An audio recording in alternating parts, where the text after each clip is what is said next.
백석이 보여준 그 감정의 대응법으로 치자면 문학은 하나의 치유의 훌륭한 치유의 도구가 될 수가 있습니다. 감정으로 들어가라. 여러분 안녕하세요. 오늘은 두부나 이백가치라는 백석의 시 한 편을 감상을 같이 한번 해보겠습니다. 여러분들 제가 항상 생각하는 것은 제 시 해설이 여러분들에게 수능 문학에도 도움이 되고 또 시를 시 자체대로 아름답게 또 감상할 수 있는 그런 여유로운 시간을 가졌으면 하는 생각이거든요. 그래서 제가 먼저 바로 시로 한번 들어가겠습니다.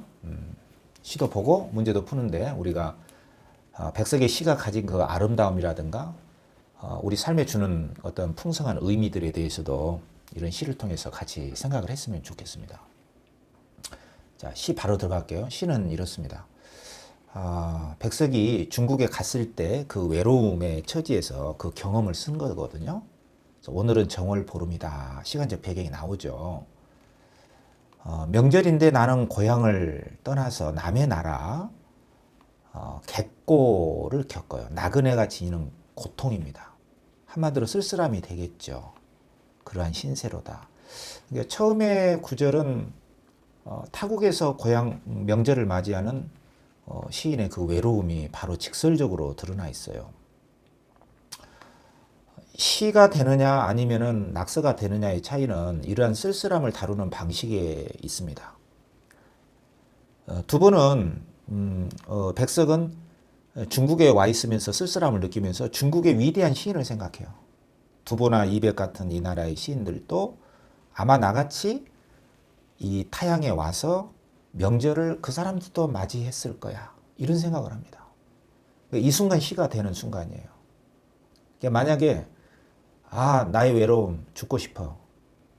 술이나 먹자. 물론 그것도 시일 수 있지만 그것은 어떻게 보면은 어떤 감정의 차원 높은 수준으로 끌어올리지 못하고 그냥 감정풀이로 될 수도 있어요. 그렇지만 백석은 이 나라의 뛰어난 시인을 생각합니다.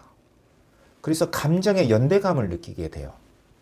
외로웠던 시인들, 이 땅의 위대한 시인들도 나와 같은 외로움을 가지지 않았을까? 이런 생각을 하게 되는 것이죠. 만약에 내가 고향에 내 집에 있었다면 새 옷을 입고 새신 또 떡과 고기도 억병 엄청 많이 먹고 친척들과 모여서 즐겁게 보낼 것이었만 나는 오늘 때 묻은 입던 옷에 마른 물고기 한 토막으로 외롭게 앉아서 이것저것 쓸쓸한 생각을 하는 것이다. 이렇게 담담하게 쓴 이 시 구절 속에서 과거가 오히려 새롭고 과거가 새 것이고 현재가 오히려 추레하고 낡았지 않은가. 이러한 과거와 현재의 대비 속에서 감정의 격차를 느끼면서 자신의 감정이 어디에서 일어나고 어디에서 괴리가 되고 있는지를 잘 보여주고 있거든요. 여러분들 시가 무엇인가를 느낀다면 우리가 보다 풍성한 감정 속에서 어떠한 격조 높은 정서를 느낄 수도 있습니다. 자, 옛날 그 두부나 이백 같은 이 나라의 뛰어난 시인들도 이날 이렇게 나와 같은 마른 물고기 한 토막으로 외롭게 쓸쓸한 생각을 한 적도 있었을 거야. 외로울 때는 낯선 자를 찾아가라 이런 말이 있습니다. 백석은 늘 외로울 때는 쓸쓸하게 눈을 막고 있을 갈매나무라는 자연을 생각하기도 하고 이처럼 뛰어난 시인들도 외로움을 겪었지 않았을까라는 생각을 해보는 데서 어떤 시 하나의 차원의 경지를 마련해 갑니다. 자기가 먹고 있는 마른 물고기 한 토막. 이건 하나의 시의 강력한 소재거든요. 말라 빠진 물고기 한 토막을 먹으면서 아마 위대한 시인들도 말라 빠진 물고기 한 토막을 먹으면서 외로움을 느끼지 않았을까 하면서 그 순간 감정의 연대감을 회복하면서 삶은 그다지 고립되지 않았음을 느끼게 되는 거예요. 나는 이제 어느 먼 외진 거리에 한 고향 사람이 운영하는 어떤 장사하는 집이라고 봐도 돼요. 그 집이 있을 거야 생각하고 또 한편으로 그 집에 가서 맛있는 떡국이라도 먹을 것을 생각을 합니다. 백석의 시는 하나의 스토리가 있습니다. 단순한 고도의 압축, 상징, 비유 이런 것만 있는 게 아니에요. 그래서 백석을 우리가 사랑하게 될지도 몰라요. 그 집에 가서 우리 조상들이 뭐 옛날부터 대대로 의뢰이 그러하며 왔듯이 우리 조상들도 그러했듯이 또 멀리 타국에 나갔던 두보나 이백 같은 이 나라의 시인들도 떠돌면서 이날 명절만큼은 어느 한 고향 사람의 주박이나 반관, 식당에 찾아가서 그 조상들이 하던 그대로 중국 사람들이 먹던 원소라는 떡을 입에 들이면서 마음을 조금 차분하게 가라앉히며 위안을 하지 않았을까.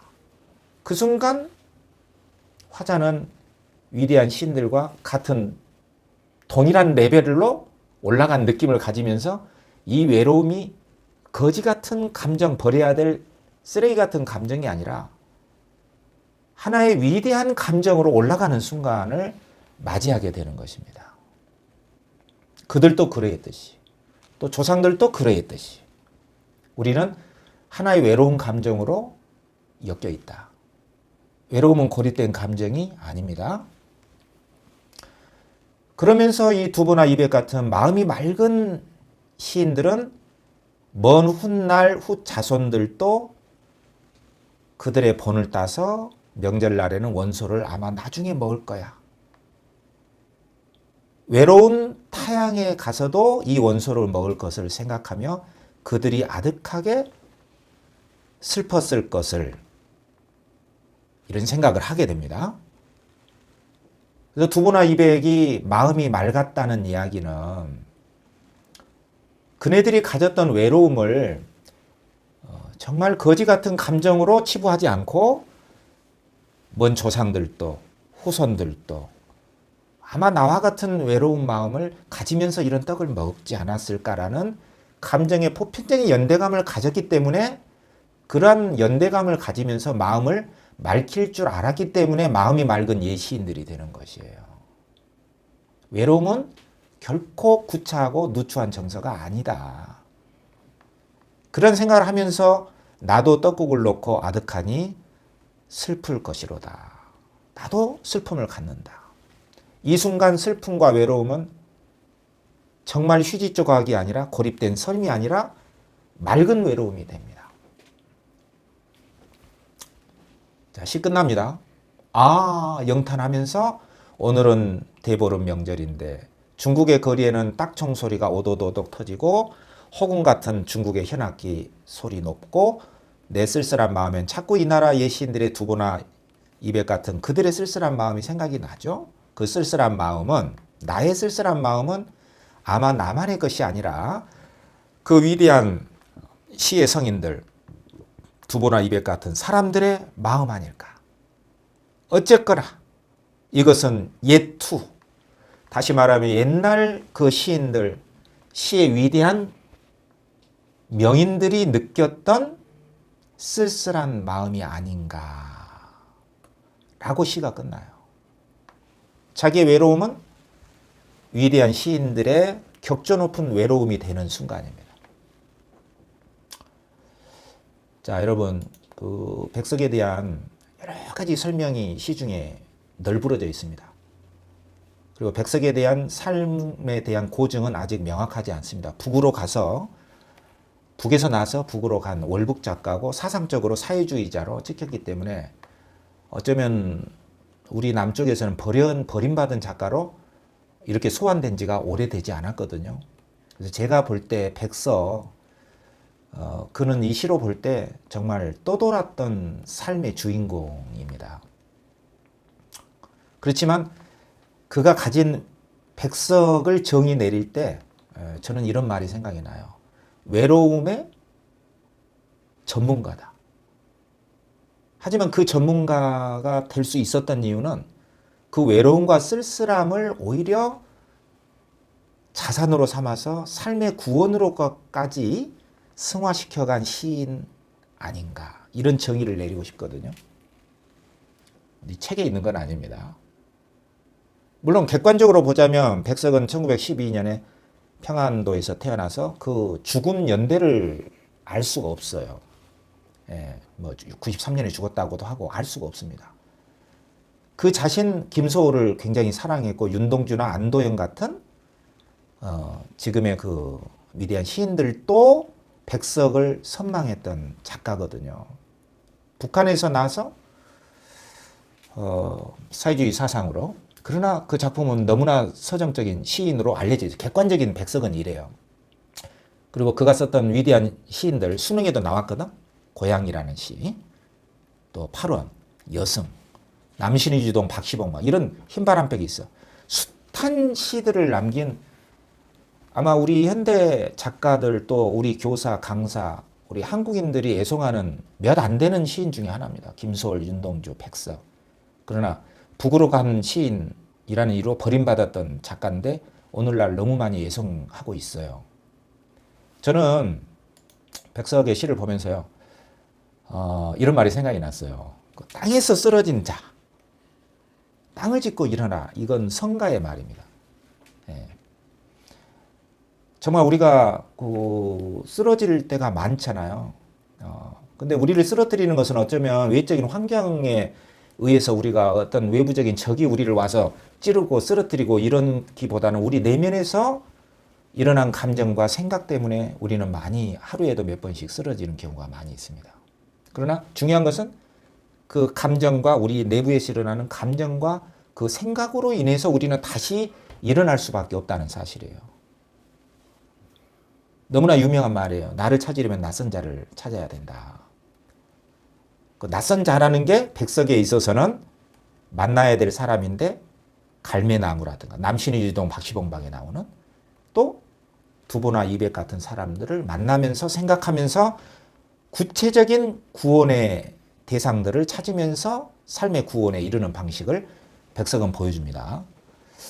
그래서 구체적인 구원의 대상을 찾는다는 점에서 문학과 종교는 엄청난 차이를 갖습니다. 이런 이야기는 나중에 좀 할 시간이 있을 것 같아요. 자, 백석의 두보나 이백 같이 예상적이고요. 독백적인 시입니다. 정리하자면 정월 대보름에 중국에서 위대한 시인들의 감정과 보편적인 연대감을 가지면서 그 지독한 외로움을 한 단계 더 높은 격조로 그러한 예술적인 지향을 가졌던 시다. 이렇게 볼 수가 있습니다. 수능 문제로 한 문제만 풀어볼까? 기억과 니은에 대한 설명은, 기억은 처음에 느꼈던 쓸쓸함이에요. 예, 처음에 느꼈던 쓸쓸함. 여기 나오죠? 그러니까 두보나 이백을 생각했지만 그들의 정신으로서의 쓸쓸함을 생각한 게 아니라, 외롭다. 단순한 쓸쓸함이에요. 이 기억이고, 그러나 마지막에 쓸쓸함은 여기 나왔듯이 두보나 이백이 가졌던 맑은 쓸쓸함입니다. 승화된 쓸쓸함이에요. 똑같은 정서가 아니죠. 제가 만들었어요. 아마 이 두 개의 쓸쓸함의 차이를 안다면 이 시를 잘 이해했을 것이다. 수능적으로도. 오케이? 삶의 격조를 높이는데 관여하는 감정으로 스스로를 위로하고 있다. 이렇게 감상을 해본다면 잘 설명한 거, 적절한 겁니다. 적절한 거야. 적절한 것. 그래서 1번에 보시면 단순한 슬픔에서 맑은 슬픔으로 연결되는 것은 삶의 격조와 예술적 정기에 대한 화자의 지형과 대응된다. 이게 딱 답이죠. 네? 바꿔놓습니다. 이것은. 기억과 니은은 과거 옛날 고향에서 느꼈던 쓸쓸함 이런 거 아니고요. 변화된 삶의 격조는 기억이 아니라 니은이거든. 이국인의 고립된 감정으로 회귀한다. 이런 거 아니에요. 위대한 문인들을 떠올린 건 맞지만, 니은이 바로 맑은 쓸쓸함이기 때문에 예전에 상실했던 화자의 감정이 아니라 차원 높은 쓸쓸함이죠. 자, 문제는 이렇게 풀 수가 있어요.